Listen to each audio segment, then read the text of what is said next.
Hi, good morning and welcome back to Hooke. We've eventually arrived at our last day on our Celtic experience. Now, what I would like to say is that I'm not particularly disappointed about finishing our sleepovers here in the hut. It was a little cold again last night, and I still had the same experience with the cowhide being a bit cold every time I moved from one side of my sleeping area to the other. But made it through it. Although the sun's not shining today, it is still a much more pleasant day than it was earlier in the week. So what I just wanted to do first thing was just to give you a little bit of feedback about our bread oven. Now, we watched earlier on in the week the construction stage by stage of our bread oven, and yesterday we had our first christening of the bread oven itself, and we baked our first loaf of bread inside. Now, there are a few lessons learned. I first of all show you the bread. The bread that we made was actually the best loaf we've got so far. Now, bear in mind this was made yesterday, so it has got a degree of spring in it. It is very much like a sort of wholemeal natural loaf that you would get from the bakers. Perfectly palatable. Very, very nice. Now, it did, however, take over 2 hours for it to cook inside the oven, even though the temperature was pretty warm. And I think when we were talking about this yesterday, we think that possibly we could well have done this and done it in a more efficient way. Because I'm sure, as you will appreciate, all of the heat that we generated in here was absorbed into the clay, into the actual brickwork itself, and that was how we were going to cook the food. But a lot of the heat rose here to the top of the oven, and you can see that a lot of soot has marked this area just above the top of the arch. And so when we did a sort of a hand temperature test, lots and lots of the heat was coming out of this part of the oven there. And so we're not going to do it today, but I think to modify this design, we're going to have to lower the top section just to try to keep some of the heat inside the oven and maybe circulate that heat a little bit more. But yesterday we cheated a little bit. We took one of these rounds of wood and rolled it in front of the top part of the arch here, and that kind of kept the heat in a little bit more. But as I say, it did take over 2 hours for us to make our bread. So we're going to light up the oven again today. We're going to have another go. This time we're going to try to make some smaller bun-shaped bread. We're also going to try to make some savoury and some sweet type breads. And we'll go exactly the same way as we did yesterday, but hopefully we're making smaller loaves. The turnaround will be much faster than it was yesterday.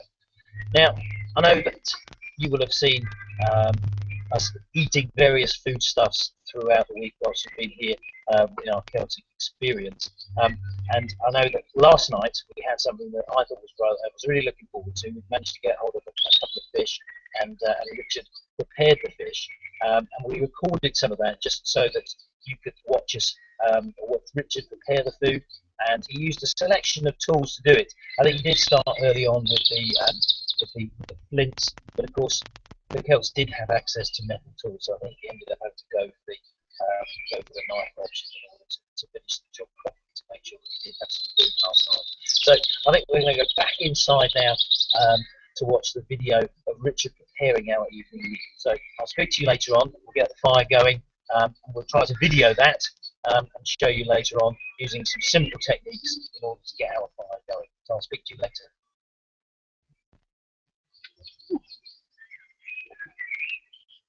Okay, so here we are ready to prepare the evening meal. As I say, the other chaps are doing something else, and they've tasked me with the evening meal. So Alan, as a vegetarian, as I've already mentioned, will be having his pottage this evening, and he's got a selection of root vegetables. We've got some swede in there, it's already cooking, some turnip. Now remember, the Celts wouldn't have had carrots this big or looking like this orange, because clearly that was something that happened much later, but they would have had a form of carrot, hedgerow carrot, much thinner, probably parsnip colour, and growing in the hedgerows.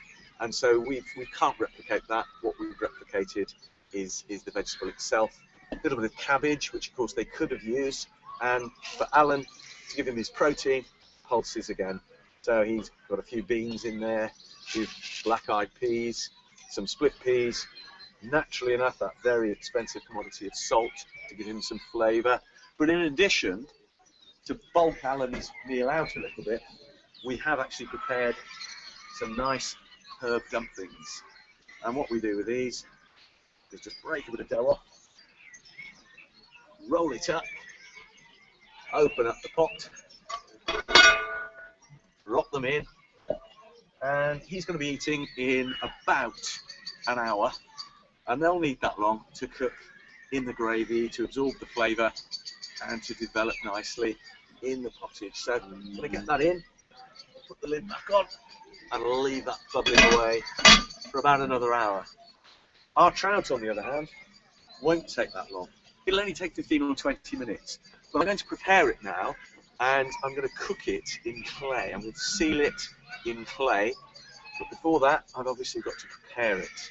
And I'm going to prepare it using the same tools as we used to do our venison, and that's to say, I'm going to use a very sharp flint tool.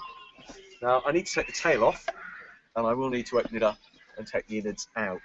So to start with, it's the tail, because the tail does get in the way somewhat, and so I'm hoping that my flint tool is sharp enough to cut through the tail and to leave it to one side.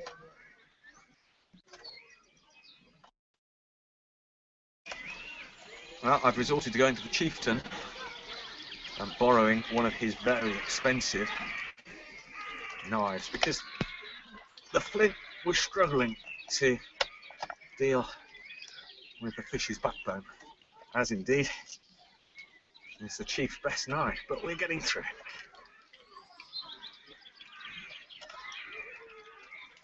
I hope the boys are hungry when I get here. It'll be worth it on the preparation. So obviously we've got to open up the bit here to remove these tummy bits that we don't want to eat.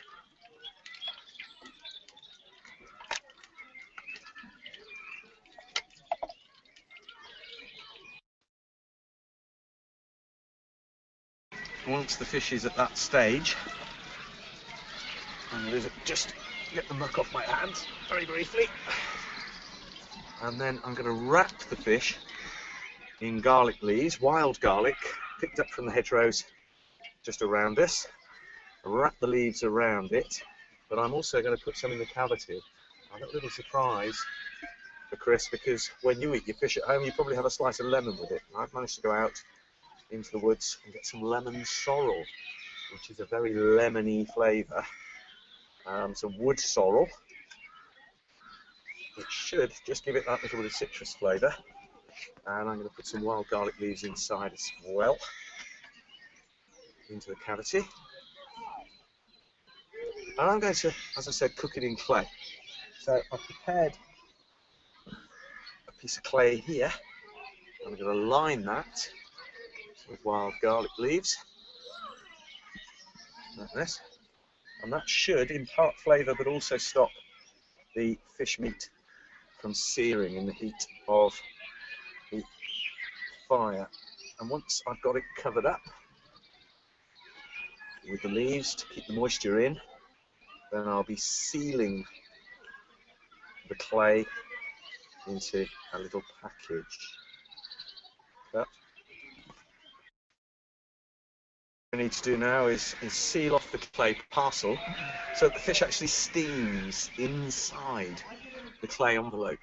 And so if I can get the sides nice and smooth, make sure there's no gaps, then the fish will cook in the juices, and the herb hopefully will give it the flavour of wild garlic.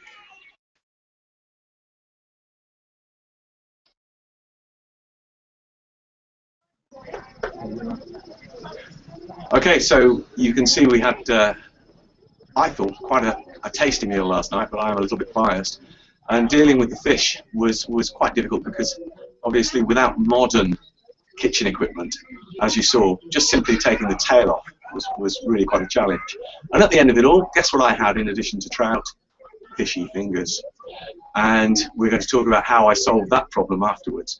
But the wild garlic worked very, very well, really pleasant flavour, and baking in the clay oven took a little longer than expected. When we discussed it before I put the meal on, we thought it would probably only take about 10 or 15 minutes, but in the end, the trout was on for the best part of half an hour, 40 minutes, and it came out moist, and in one case, not quite cooked, and we had to put it on for a little bit longer. So live and learn. Modern techniques seem to cook things rather more quickly than ancient techniques. The problem I had yesterday was still the same. The other guys wouldn't come awfully close to me, and once I got the fishy fingers, it was an even bigger problem. But thankfully, we had a few results, suggestions on how I could solve my my cleanliness problems, and Alan produced some soap. And the soap, we're going to cut and see how he did that, but it did the business with my hands. They're soft, they're gentle, a bit greasy, but they don't smell of fish anymore, and it got rid of all the dirt. So over to Alan to explain how we achieved that. Thank you very much for those of you who phoned in or emailed in, sorry. Thank you, Jennifer, particularly, talking about how to make soap. We saw yesterday, didn't have a very successful day. Now what they're suggesting is that we, this time, and by the way, you must not do this at home without a grown-up present, because this is very dangerous indeed, as you'll see in a moment. I've got here some very, very hot fat. It's animal fats, and we've collected it when we were cooking the animals, particularly pig fat, which is really good. Now here, I've got some ash from the fire, and I'm now going to put the ash through a sieve so that all the bits come out as it's there. So shake it through a sieve like that. So I've got a nice, gentle ash powder, like this. And it's really important you don't get any bits and pieces in. Now, also I have got here a stick, which I'm going to use, because in a moment I'm going to start to put this ash into the fat. And because this one's an acid and one's an alkali, you're going to get a chemical reaction. Watch what happens. Can you see it's starting to make a reaction now? Can you see it bubbling? Can you see the froth? Can you see? Can you see the pan here? It's starting. Put a bit more in for it. Don't need to do a little bit at a time because the fat must be almost boiling, not quite boiling. Here we go. Can you see it bubbling like this? Now what I'm looking for is the froth where the ash and the fat have mixed together. And that is going to be, we'll cream that off when it's actually cool, and that is going to be the soap that we use to get Richard clean tomorrow. Here we are, one last little bit in there. Stir it in. And bubble away for a minute or two longer. Can you see the bubbles coming off where the chemical reaction?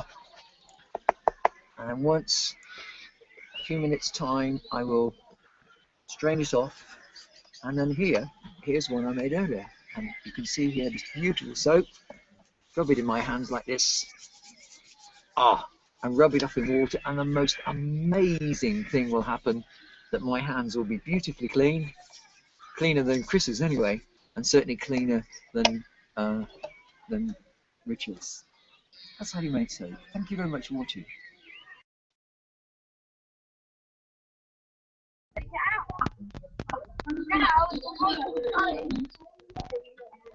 Hi, welcome back. Just very, very briefly, I just wanted to run through some of the answers to the questions that we posed to you yesterday. Some concerning the state of my skin and my hands here. So I just want to say a thank you to Lee, who suggested the aloe vera plant. Now, I haven't been able to successfully find an aloe vera plant in order to use it on my skin, so I haven't been able to do that. And in terms of the soap, Henry James Cousins suggested that all we need to do to make soap is exactly as they do today, but without using the machines. Now, I'm not sure how they do it today, and I don't have access to the machines, but I'm sure you're absolutely right. We would use a very similar process, similar material. Now, very, very quickly, just to finish, I wanted to say that at 2 o'clock this afternoon will be our final live broadcast here from Hooke Court, from our Celtic experience. And just a reminder once more of the ways in which you can contact us and to see us, and that's on facebook.com/Hooke Court, on Twitter, #Hooke Court, or on the YouTube channel you go to, the Hooke Court channel. So what I will hopefully be able to do is to see you later on with our successfully lit fire here in the bread oven, just once more to see whether we're able to make ourselves a nice bit of afternoon. So hopefully we will see you all a bit later on, and I'll just tie up now with just the background noise of some of the schools that are here helping us at the moment. This morning we've got Sticklands Primary here. You can hear the children that are trying to split some of the wood that we're going to use here in the oven later on. But just to thank you to some of the other schools, we've got Bridport Primary coming this afternoon, and they're hopefully going to help us tie together all of the loose ends and answer any of the last questions that are left outstanding of the challenges that we posed for ourselves this week. But also a thank you to the other schools like Loaders, to William Cobbett, to Bradstock, to Monk's Orchard, and also to Thorners, who have all been along and in some way contributed to our experience here. They're trying to live as Celts. So, 2 o'clock, we'll see you live for our final broadcast. Hopefully, we will be able to tie all of the loose ends. Alright, so I'll see you later on.